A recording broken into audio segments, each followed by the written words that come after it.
જય શ્રી કૃષ્ણ. જય માતાજી. જય હો. મંગલમય હો. આજે નવરાત્રિનો 5મો દિવસ. માં સરસ્વતીને વંદન કરીએ. માં લક્ષ્મી અને માં સરસ્વતી બહેનો છે. એકલી રહી જ ન શકે. જીવનમાં વિદ્યા જ ધનને લાવે, સન્માન અપાવે, માન અપાવે, પ્રશંસા અપાવે.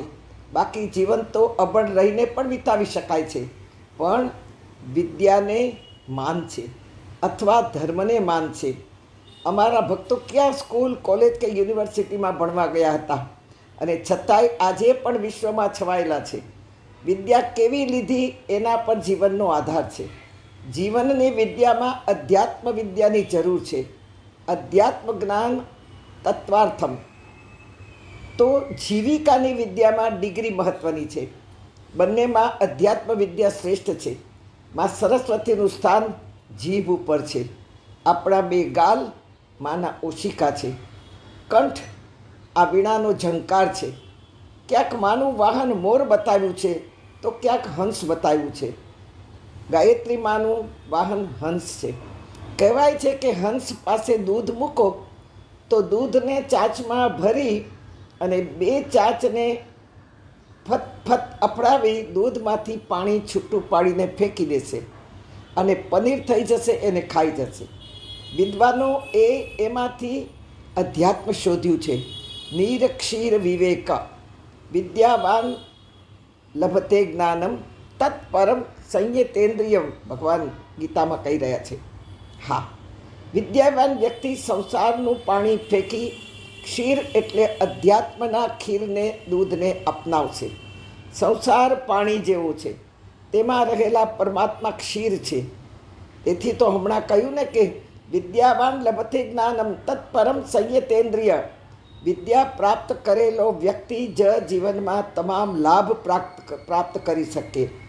કહ્યું છે વિદ્યાવાન લભતે જ્ઞાનમ, જ્ઞાન પ્રાપ્ત કરી શકે. જ્ઞાન એટલે જીવિકાનું નહીં, જીવનનું જ્ઞાન.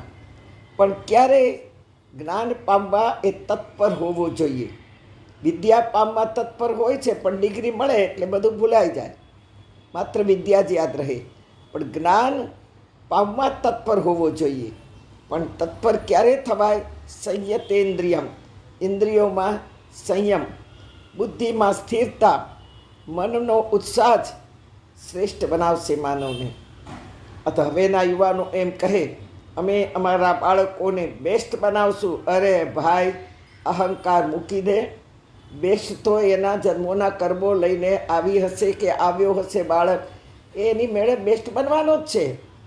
ડૉક્ટરોને ત્યાં પાગલ બાળકો જન્મે છે, અને રિટાયર્ડ બાળકોને ત્યાં પણ સરસ બાળકો જન્મે છે, બુદ્ધિમાન જન્મે છે. રાક્ષસ હિરણ્યકશ્યપને ત્યાં પ્રહલાદ જન્મ્યો, પ્રહલાદને ત્યાં બલિ, બલિને ત્યાં વિરોચન, વિરોચનને ત્યાં બાણાસુર.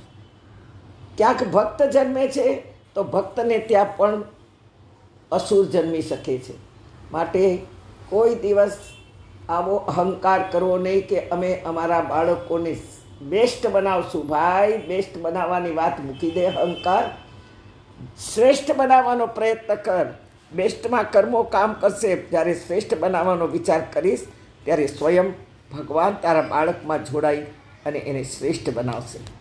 હા, માટે કોઈનો અહંકાર ચાલ્યો નથી. અહીં તો વિદ્યા વિનયથી શોભે, વિદ્યા વિનય સંપન્ને બ્રાહ્મણે ગવિ હસ્તિની શુનિ ચૈવ સ્વપાકે છે. હા, તો વિદ્યા વિનયથી શોભે ગીતા કહી છે. નહીં તો કહેવત છે કે બોલે એના બોર વેચાય, અને અહીં તો બોલે એના પૈસા પડી જાય. ના માં, મારા જીવનમાં મને મોટી મોટી ડિગ્રીઓ ભલે નથી મળી, પણ તારો સંદેશો પહોંચાડવાની શક્તિ આજે પણ હું મોકલી રહી છું. હું મારી વાત કરું છું. માં, તને મારા લાખ લાખ વંદનમાં જીવું છું ત્યાં સુધી ભગવાનના ગુણાનુવાદ ગાવા, સૂર, આલાપ અને કંઠમાં ભરતી રહેજે તારો સંદેશો.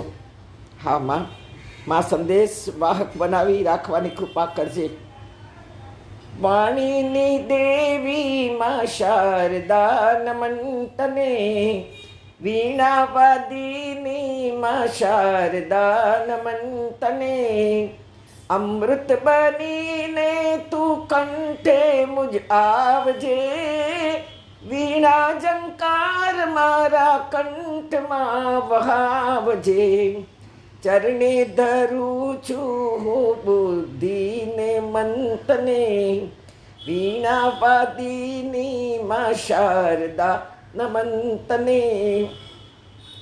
સંદેશો ઈશનો પહોંચાડવાને સહેજે, મોર બની વિચરું ટહુકાર કંઠે દેજે.